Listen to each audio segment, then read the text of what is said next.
जो घटना भी संदीप चौधरी साहब ने बताई है वो मेरी बेटी के साथ में हुआ है। थाना कबीरनगर गाजियाबाद का ये घटना है। FIR हो गया है, मुकदमा हो गया है। हमने एविडेंस की रिकॉर्डिंग और बहुत एविडेंस पुलिस को दे चुके हैं और अभी तक पुलिस ने किसी भी दोषी को नहीं पकड़ा। जो उच्च अधिकारी जो वहां पर उपस्थित हैं भीड़ के बीच में, वो ये कहते हैं कि एयर प्रेशर ज्यादा होने की वजह से कपड़े हवा में खुद ब खुद फट गए। आप सभी लोग बुद्धिजीवी लोग हैं, आप इस अगर इतने बड़े रैंक का अधिकारी IAS IPS अधिकारी अगर ऐसी अनप्रैक्टिकल बात कहे तो कहां है महिला सुरक्षा? पुलिस अपना काम ना करे वो फिर भी ठीक है, पुलिस उल्टा काम करती है, यहाँ हमें कहीं धमकी दी, वो थाने को भी आ गए और पुलिस ने वो छोड़ भी दिए और कहने लगी कि मैंने कहा मुकदमा दर्ज क्यों नहीं कर रहे आप लोग, जो धमकी बराबर दे रहे हैं आप मुकदमा दर्ज क्यों नहीं करते? पुलिस कहती है जांच चाहिए। पुलिस ने जब पीड़ित परिवार के सहयोग में उसके पड़ोसी और हमारे जैसे बहन जी संदीप भाई हम सर जब हम खड़े हुए तो पुलिस गाजियाबाद में नोटिस करती है। उन्होंने बताया कि आप शहर के माहौल को बिगाड़ने की कोशिश कर रहे हैं। कि जब थाने में या कहीं धरने पे बैठते हैं वो वीडियोग्राफी कर लेते हैं और उनमें से देखते हैं कौन कौन ऐसा है जो अपना खर्चा भी नहीं चला सकता, बहुत गरीब है, और उनके खिलाफ वो नोटिस देते हैं।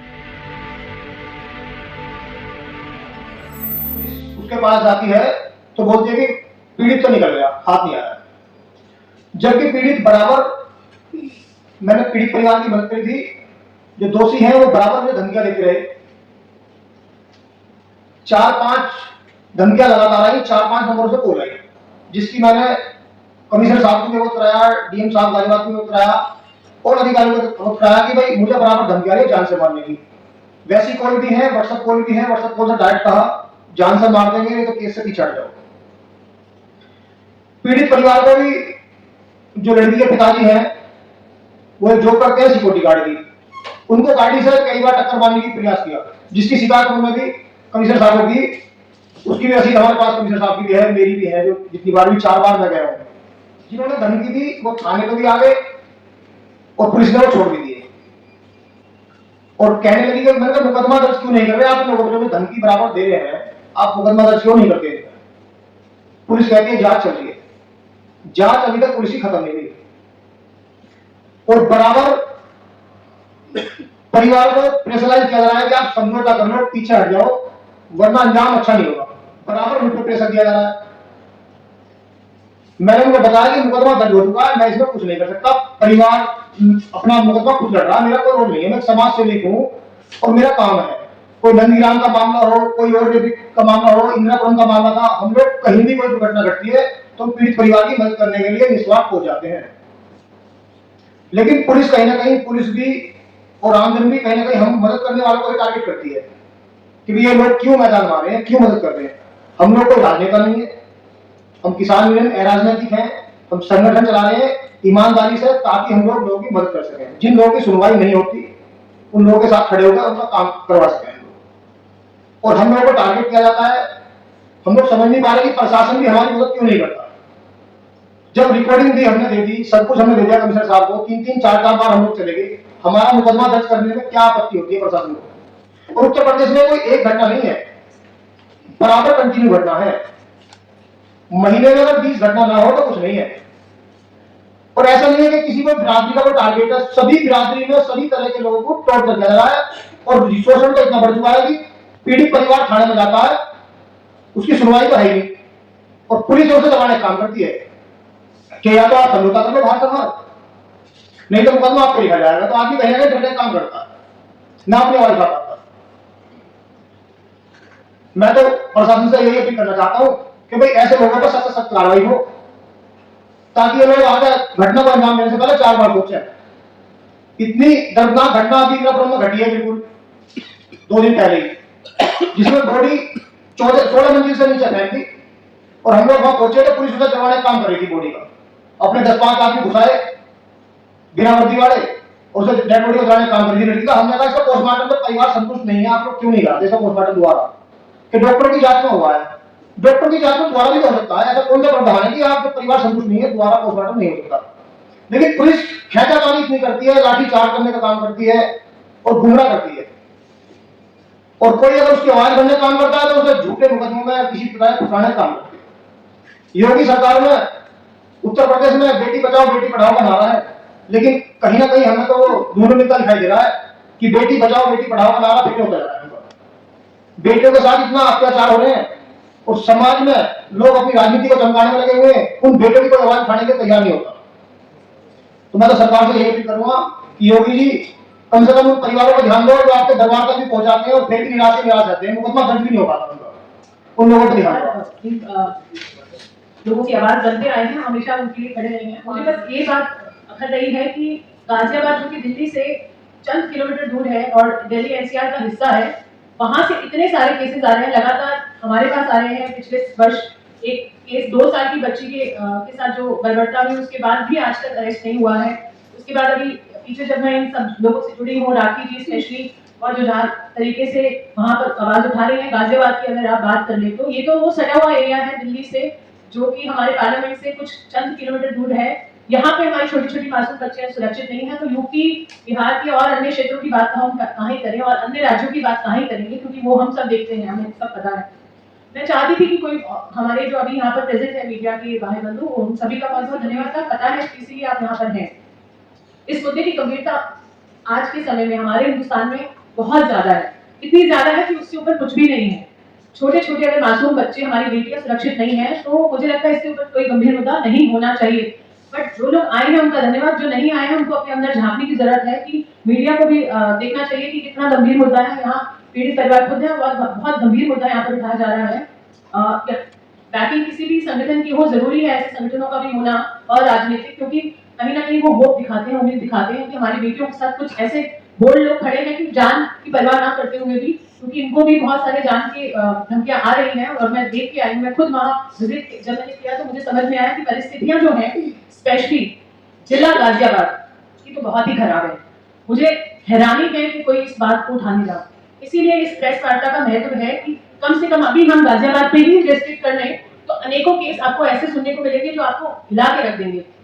हमारे साथ पीड़ित परिवार के सदस्य हैं, वो भी बात करेंगे, क्योंकि बहुत जरूरी है। एक इंसान जो फौज से आता है और उसकी बच्चे के साथ अगर ऐसी दरिंदगी होती है और अभी तक अरेस्ट नहीं हुआ, वो रिकॉर्डिंग्स मैंने सुनी है, वहाँ कन्फेशन है क्रिमिनल्स का, कहते हुए कि उन्होंने जो किया वो मैं बता भी नहीं सकती हूँ, आपको सुनना चाहिए। हम उम्मीद करेंगे आप शेयर करेंगे हम आपसे। There is a confirm confession, उसके बावजूद भी जिला गाजियाबाद की पुलिस कुछ करने को तैयार नहीं है। और पुलिस तो कैसी है, जब मैं यहाँ पे गई इन लोगों से मिलने और कुछ पीड़ित परिवारों से मिलने, क्योंकि वहाँ केस आना अमूमन रोज की बात है, एक भी दिन ऐसा नहीं होगा जब केस नहीं होगा। कितने सारे लोग हम लोग चले जाएंगे, पहुंच पाएंगे, कुछ लोगों तक हम पहुंच पाते हैं, उनकी आवाज बन पाते हैं, पर सबकी आवाज हम नहीं बन पाते हैं। कोशिश हम कर रहे हैं, पर हम क्यों नहीं ऐसा चाहते कि जिस तरह से हम कोशिश कर रहे हैं, पुलिस उसका 10% भी कुछ, पुलिस अपना काम ना करे वो फिर भी ठीक है, पुलिस उल्टा काम करती है, यहाँ हमें तकलीफ है। वो हमेशा पीड़ित परिवार के साथ तो खड़ी नहीं होती, उसकी तो हमें आदत है, इसलिए हम लोगों ने अपने आप को संगठन के रूप में खड़ा किया। पर पुलिस जब क्रिमिनल हो जाती है तो वहां बहुत बड़ी समस्या हो जाती है, तो समस्या होती है। और यहाँ पर अनफॉर्चुनेटली गाजियाबाद में तो मुझे साफ साफ दिख गया। मैं भाई साहब के ऑफिस में गई थी कुछ पीड़ित परिवारों से मिलने के लिए, आप मानेंगे वहां पर ही सामने से धमकियों की गाड़ियां जा रही हैं, बिना नंबर प्लेट की, ब्लैक शीशों की, कोई उनको रोके टोकने वाला नहीं है। उसके अगले दिन खबर आती है एक बच्ची का अपहरण हुआ, बलात्कार हो गया। तो ये आपको समझ में आ जाएगा, आप थोड़ा वहां पर गश्त करेंगे तो आपको समझ में आ जाएगा। एज अ मीडिया आप खुद जाके देखेंगे सड़क पर स्थिति वहां बहुत खराब है। तो बस मैं तो एक सामाजिक सेवी होने के नाते महिलाओं की मुद्दे उठाती रही हूँ। मुझे बहुत अच्छा लगा कि मैं इन लोगों से जुड़ी हूँ कि कम से कम गाजियाबाद के अंदर कुछ ऐसे लोग हैं जहाँ पर कुछ हो तो समस्या, तो ये लोग खड़े हैं अपनी जान की बाजी लगाकर। और बस ये है कि न्याय की लड़ाई अभी लंबी है, न्याय की लड़ाई में बहुत दावेज है। सबसे पहला जो फेस है वो पुलिस है, पुलिस को जवाब देनी पड़ेगी। छोटा सा एग्जाम्पल है, हमारे पास हमारे साथ साहब ने एक केस अटेंड किया, उनकी पीड़ित परिवार भी है जो योगी से मिलके आए हैं। योगी ने भी बोल दिया एफआईआर कर दो, तब भी एफआईआर नहीं हुई है अभी तक। आप ये सोच सकते हैं कि क्या बुरी स्थिति है उस राज्य की जहां मुख्यमंत्री की ही नहीं चल रही, चाहे वो बुलडोजर चलाते रहे, चाहे वो बड़ी बड़ी बातें करते रहे, कुछ नहीं हो रहा ऑन ग्राउंड। बहुत लंबी लड़ाई है। बस इन बातों के साथ में क्योंकि देखिए टेक्निकली एफआईआर तो हम आपको हजारों दिखा देंगे, नहीं दिखा दूंगी, भाई साहब भी दिखा देंगे। एफआईआर आप ले जा भी सकते हैं, स्टडी कर सकते हैं और उनकी कोई कमी नहीं आएगी। बट एक्शन क्या है, कोई जवाब दे किसकी है, कोई तो पूछे, किसी से तो पूछे, प्रशासन से पूछे, पुलिस से पूछे, होगा कैसे, बच्चे की कैसे। बस मेरा यही इस प्रेस कॉन्फ्रेंस में आने का मतलब था कि Ghaziabad should be the highlight. इसको आप अपने मीडिया चैनल पे उठाएं, अखबारों में प्रकाशित करें कि गाजियाबाद की स्थिति बहुत ज्यादा खराब है और वो हम प्रत्यक्ष देखा, प्रत्यक्ष फील किया हुआ बात कर। आप लोग यहाँ आए हो एक मेरे लिए एक होप बनकर। बहुत दुख के साथ मैं एक महिला पहलवान रही हूँ और अपने देश पर मुझे पूरा भरोसा था कि शायद बेटियों को आगे निकाला जा रहा है, बेटियों को आगे पढ़ाया जा रहा है, बेटियों को सशक्त बनाया जा रहा है। लेकिन जब समाज में उतरी तो कहानी कुछ और नजर आई। अगर मैं कल ही की बात करूं तो इंदिरापुरम जैसा मामला जहां पर एक 17 साल की बच्ची जो पुलिस में भर्ती की तैयारी कर रही है, जो हमारे समाज में, हमारे देश में एक बड़ी अधिकारी के रूप में बाहर आ सकती थी, वो 16वीं मंजिल से कैसे गिर जाती है, उसका पैंट का बटन कैसे खुल जाता है, उसके कपड़े हवा में अपने आप कैसे पड़ जाते हैं, बॉडी नीचे गिरती है और पुलिस के जो उच्च अधिकारी जो वहां पर उपस्थित हैं भीड़ के बीच में, वो ये कहते हैं कि एयर प्रेशर ज्यादा होने की वजह से कपड़े हवा में खुद ब खुद फट गए। आप सभी लोग बुद्धिजीवी लोग हैं, आप इस अगर इतने बड़े रैंक का अधिकारी, आईएएस आईपीएस अधिकारी अगर ऐसी अनप्रैक्टिकल बात कहे तो कहां है महिला सुरक्षा? कहां है महिला सुरक्षा?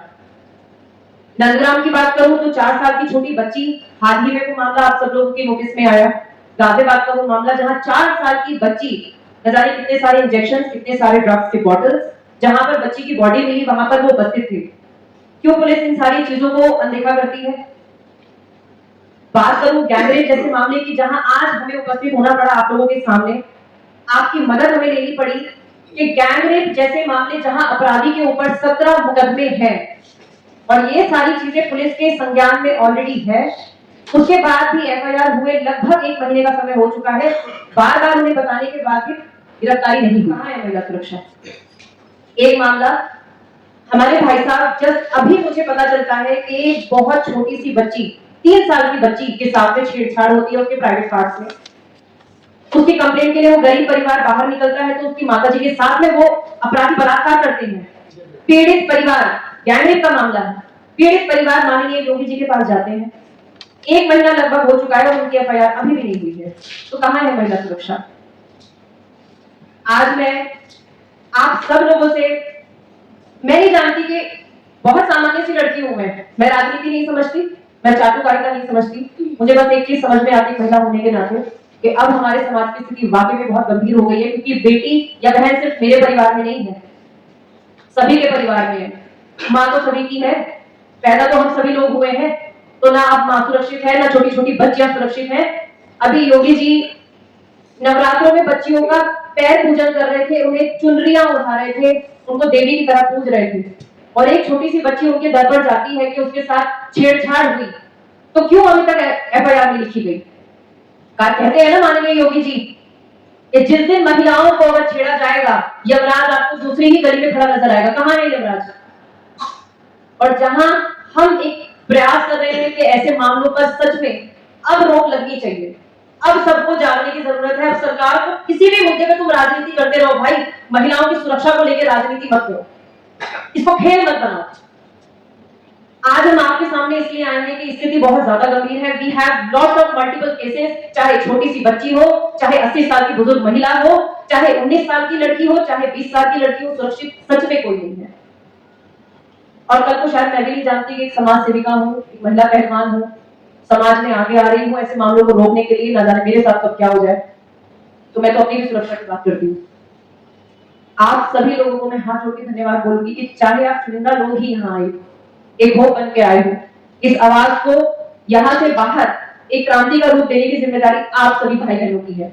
और बहुत उम्मीद लेके मैं आज आपके सामने आई हूँ, इस आवाज को प्लीज दबने मत दो, बचा लो बहन बेटियों को। बहुत घटना भी संदीप चौधरी साहब ने बताई है, वो मेरी बेटी के साथ में हुआ है। थाना कबीरनगर गाजियाबाद का ये घटना है। एफआईआर हो गया है, मुकदमा हो गया है, हमने एविडेंस की रिकॉर्डिंग और तो बहुत से एविडेंस पुलिस को दे चुके हैं, और अभी तक पुलिस ने किसी भी दोषी को नहीं पकड़ा है। और उन्होंने हमें धमकी दी है, जो वीडियो उन्होंने रिकॉर्डिंग किए थे उनको वायरल करने की धमकी दी है। और मैं अगर कहीं बाहर जाता हूँ, टूटी जाता हूँ, तो मुझ पर भी हादसा करने की कोशिश की है। मैंने इसका एक एप्लीकेशन कमिश्नर साहब को गाजियाबाद में दिया है, उस पर भी कोई कार्रवाई नहीं की। मैं आप सभी से ये कहना चाहता हूँ कि उन दोषियों के खिलाफ जल्द कार्रवाई हो। और बहुत लंबे समय से बहुत सारी समस्याएं सामने आ रही हैं, लेकिन जिस तरीके की समस्याएं प्रेजेंट में हमारे सामने आई हैं वो चौंका देने वाली हैं। यानी कि अब तक हम पिछले 18-19 साल से समाज में सक्रिय रूप से काम कर रहे हैं। पीड़ितों के साथ हमने उनकी आवाज बनने का काम किया है, हमने सड़कों पर आंदोलन किए हैं न्याय के लिए, लेकिन आज तक हमारे साथ ऐसा नहीं हुआ कि हम किसी पीड़ित की समस्या को लेकर प्रशासन के सामने जाएं और प्रशासन उल्टा हमें नोटिस कर दे। ये चौंका देने वाली बात है। गाजियाबाद पुलिस ने जब पीड़ित परिवार के सहयोग में उसके पड़ोसी और हमारे जैसे बहन जी, संदीप भाई, हम सब जब हम खड़े हुए तो पुलिस गाजियाबाद में नोटिस करती है। उन्होंने बताया कि आप शहर के माहौल को बिगाड़ने की कोशिश कर रहे हैं। जब 4 साल की बच्ची का बलात्कार हुआ, उसके सर में पत्थर मार के उसको जान से मार दिया गया और उसके बाद उसके पिता को थाने में बंद रखा पूरी रात, थाने में पूरी रात बंद रखा। तो उसकी मां थाने पहुंच गई है अपने पति की तलाशी के लिए कि मेरा पति तुम लेकर आए थे, वो कहां है। तो उस पीड़ित की उस महिला को मारा जाता है जो मृतका की मां है, बाल पकड़कर। बहन जी पूरी रात धरने पर बैठती हैं। अगर इनके सहयोग के लिए, उस न्याय दिलाने के लिए जो महिलाएं बच्ची के न्याय के लिए सामने आई, उन महिलाओं के लिए नोटिस कर दिया पुलिस ने। एसपी साहब से बात करते हैं तो एसपी साहब कहते हैं सब कैमरे में मेंशन है भाई, ये सब कानूनी व्यवस्था में अड़चन पैदा कर रहे थे। क्या भारत में फंडामेंटल राइट्स आर्टिकल 19 समाप्त कर दिया गया? क्या उत्तर प्रदेश में संविधान का आर्टिकल 19 लागू नहीं होता? या गाजियाबाद में जो कमिश्नर साहब बैठे हैं वो संविधान से ऊपर हो गए? समझ में ये नहीं आ रहा। जब मैंने इंस्पेक्टर साहब से बात की तो इंस्पेक्टर साहब बात कर रहे हैं कि मेरे पास इतना टाइम नहीं है कि मैं आपको फोन पर बात करूं, आपको बात करने तो हो आइए। दूसरी बात, ये तो एक घटना हुई। दूसरी घटना 19 साल की बच्ची के साथ में जनवरी में घटना शुरू होती है और पहली दफे जब घटना होती है तो उसका एक वीडियो बना लिया जाता है और उस वीडियो को रिलीज करने के नाम पर उसे डरा धमका के 1 महीना तक अलग अलग जगहों पर ले जाकर उसके साथ कैद किया जाता है। जब घटना हमारे सामने आती है, पीड़ित के साथ, पीड़ित जब उसमें मुकदमे के लिए जाते हैं तो उन्हें 15 दिन तक कभी कबीरनगर थाने, कभी वेब सिटी, कभी किसी और थाने, कुल मिलाकर पुलिस थाने थाने फिरती रहती है। हम सिर्फ यह पूछने की कोशिश करते हैं क्या जो वीएनएस की धारा है वो 0 एफआईआर की बात करती है। हम ये कह रहे हैं पुलिस वालों से, क्या 0 एफआईआर का जो कानून है वो गाजियाबाद में लागू नहीं होगा?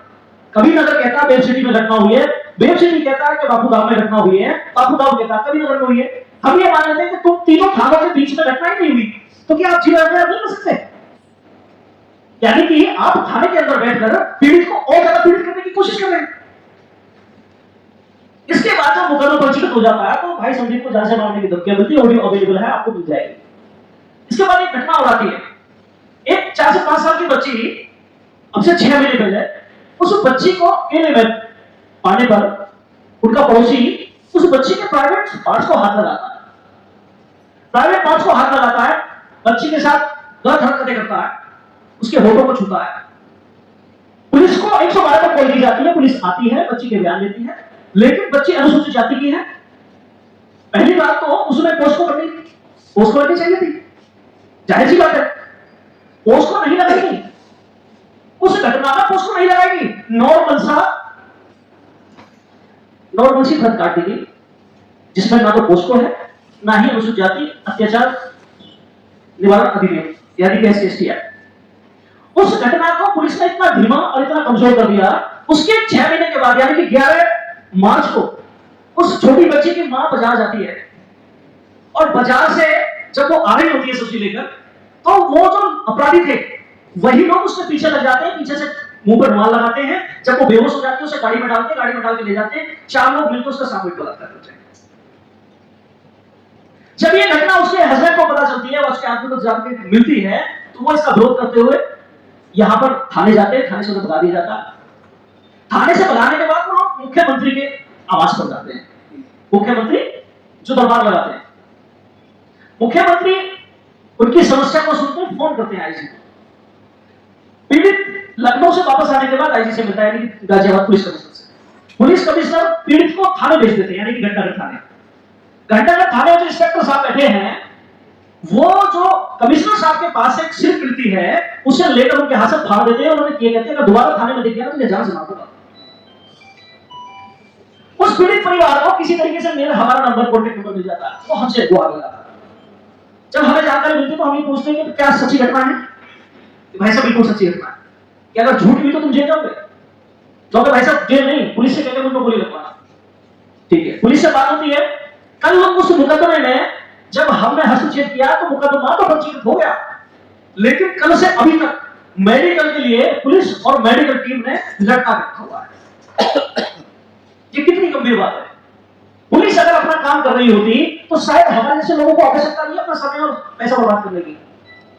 आप सब बुद्धिजीवी लोग हैं, जो आप चौथा स्तंभ हैं लोकतंत्र का।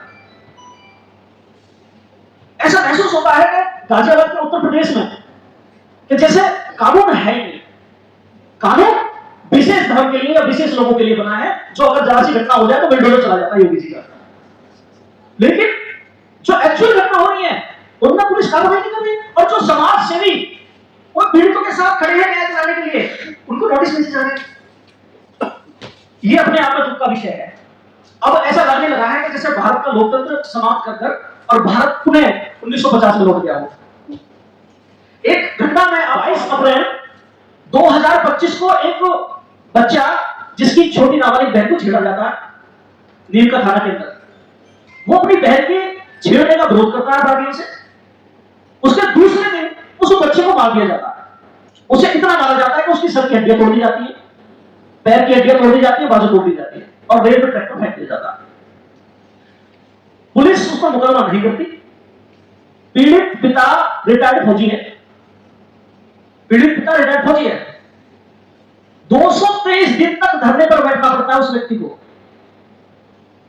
हमारे साथियों 223 दिन तक धरने पर बैठता है वो व्यक्ति, और 223 दिन धरने पर बैठने के बावजूद आज तक उसमें गिरफ्तारी नहीं है। मैं ये बता देना चाह रहा हूं, मैंने इस बात का जिक्र इसलिए किया है कि भारतीय जनता पार्टी की सरकार जो डबल इंजन की सरकार है उसमें किस तरीके की क्रूरताएं हो रही हैं और पुलिस किस स्तर तक जा चुकी है। 223 दिन धरना देने के बाद गिरफ्तारी नहीं होना, और पुलिस जानबूझकर उस मुकदमे को मेडिकल रिपोर्ट के लिए जिसे पीट कर मारा गया है, और पुलिस ये कही है वो आत्महत्या करके मारा है। आपको बुलाने का मकसद, ये प्रेस कॉन्फ्रेंस करने का मकसद इतना है कि कम से कम देश और देश के बुद्धिजीवी, पार्लियामेंट में बैठे हुए लोग, विधानसभा में बैठे हुए लोग, जिन्हें हमने चुन के भेजा है, जिन्हें बहन बेटियों की रक्षा सुरक्षा के हेतु भेजा है, जिन्हें हमने लोकतंत्र की सुरक्षा के लिए भेजा है, उन तक क्योंकि वो कान और आंख बंद कर चुके हैं, उन्हें दिखाई कुछ देता नहीं है कि कम से कम आपके जरिए ये पीड़ितों की आवाज उन तक पहुंच जाए और इस पर त्वरित एक्शन हो सके। अपराधी खुला घूम रहा है और पीड़ित घर में डूबता हुआ है। पीड़ित के साथ सहयोग करने वाले समाज सेवी डरे हुए हैं कि ऐसा ना हो जिस तरीके से धमकी आ रही है वो लोग सच में गोली न मार दे, और जो कह रहा है वो ऐसे कर ही रहा होगा, उसको तैयारी करके बैठा होगा। हमने जब संदीप भाई की सुरक्षा की बात करी तो इसी के साथ करें कि लाइए ऐसे जमा करिए, हम पुलिस वाला भेज देंगे। अरे साहब, पुलिस वाले की आवश्यकता नहीं होती, अगर हमारे पास पैसे होते तो प्राइवेट रख लेते। अब आपसे रिक्वेस्ट क्यों करते? निवेदन इस बात का है प्रदेश सरकार से, केंद्र सरकार से, जो भी ताकत इस वीडियो को देख रही है, गवर्नमेंट से संबंधित, सिस्टम से संबंधित, उन सभी से निवेदन है कि अपराध को रोकने के लिए तत्काल कार्रवाई करना आवश्यक है, और पुलिस के ऊपर एक मॉनिटरिंग समिति की स्थापना करना बहुत आवश्यक है, क्योंकि पुलिस अब मनमानी को उतरी आई है, चाहे वो राजस्थान की हो चाहे वो उत्तर प्रदेश की हो। आज की प्रेस कॉन्फ्रेंस में आए आप सभी का मैं तहे दिल से धन्यवाद करता हूं। गण जी लोकसभा से सांसद हैं, ये जो अखबारों में जो चीजें चलती हैं वो सभी के पास पहुंचती है, ठीक है। मीडिया बंधुओं का आभार। हम इतना तो जरूर चाहते हैं कि जो लोग पीड़ितों की मदद करते हैं, कम से कम पुलिस जो है उल्टा उन पे कोई कार्रवाई नहीं है। जब वो लोग आते हैं बड़ा दुख होता है, और जो मददगार हैं वो ज्यादातर गरीब परिवारों से हैं। वो ऐसे लोग हैं, अभी जो छोटी बच्ची का बलात्कार हुआ था जो 3.5 साल की थी, उसमें महिलाओं को पुलिस ने नोटिस दी, जब थाने में या कहीं धरने पे बैठते हैं वो वीडियोग्राफी कर लेते हैं, और उनमें से देखते हैं कौन कौन ऐसा है जो अपना खर्चा भी नहीं चला सकता, बहुत गरीब है, और उनके खिलाफ वो नोटिस देते हैं। और ये इससे गंदी कोई बात हो नहीं सकती। कई सारे लोग अभी आए, हमने वकील उनके लिए कराया, उनके पास इतना भी पैसा नहीं है कि अपना वकील भी करे। तो आप लोग ये बात उठाएंगे तो शायद उनकी कुछ मदद हो पाए। और जैसा कि सर ने बताया है कि एमएलए और एमपी को वो देखिए राजस्थान उसमें जो बच्ची जो 3.5 साल की बच्ची थी उसमें गिरफ्तारी हुई। महिला है करीब 6 माह की प्रेग्नेंट है जिनके साथ में सामूहिक दुष्कर्म हुआ है, उसमें भी नहीं हुई है। और जो लड़की 19 साल की है जिसके साथ में लगातार 1 महीने तक गैंगरेप हुआ है, उसमें भी एक सिंगल आदमी की भी गिरफ्तारी नहीं हुई। और वो जो पीड़ितों का साथ दे रहे थे उनको बार बार धमकियां आ रही हैं। संदीप भाई हैं, इन्होंने उनका साथ दिया था और धमकियां ही नहीं, और उनके ऑफिस के आगे से भी वो निकल के अलग अलग नंबर गाड़ियों, बिना नंबर की गाड़ियों से काले शीशे करके जा रहे हैं बार बार, ताकि डर इनमें बैठ जाए और वो पीड़ित परिवार। जब जवान लड़की होने लगती है तो मां बोलते हैं वो लोग, क्योंकि इतना भक्का शब्द है कि मां हो चुकी है वो लड़की उनकी नजरों में, और उसका पीछा करने लगते हैं। और ऐसी कोई पहली घटना नहीं है उत्तर प्रदेश की, अनेकों घटना है। लेकिन जो लेटेस्ट में बिल्कुल गाजियाबाद के मेन सिटी की है, जहां से कमिश्नर साहब का ऑफिस हमारे वहां से मात्र 1 किलोमीटर की दूरी पर है। हमारा गांव वहां से 1 किलोमीटर दूरी पर है जहां लड़की का आवास है। और उसके बावजूद भी हमारे बराबर जाने पे, बराबर शिकायत देने पे, 4 बार कमिश्नर साहब के ऑफिस में जाने पे, जिसकी मेरे पास पर्ची हुई रसीद है सारी, उसके बाद भी अरेस्टिंग नहीं हुई। एसीपी साहब को बार बार कहना, एसीपी साहब हमारे सामने आईओ से कहना अरेस्टिंग क्यों नहीं कर रहे, मुझको शाम तक चाहिए, मुझे लागत हो, और आईओ साहब कहते हैं साहब हाथ नहीं आया। क्या कानून व्यवस्था इतनी चरमरा चुकी है कि मुजरिम हाथ नहीं आते? कहीं ना कहीं पुलिस विफल है उसमें। जब उत्तर प्रदेश में 5 मिनट में मकान ढाए जा सकते हैं, जेसीबी चल सकते हैं दोषियों पर, तो क्या अरेस्टिंग इतनी बड़ी बात है? अरेस्टिंग क्यों नहीं होती? क्या जरूरत है हमको सुरक्षा लेने की? क्यों मांगे हम सुरक्षा?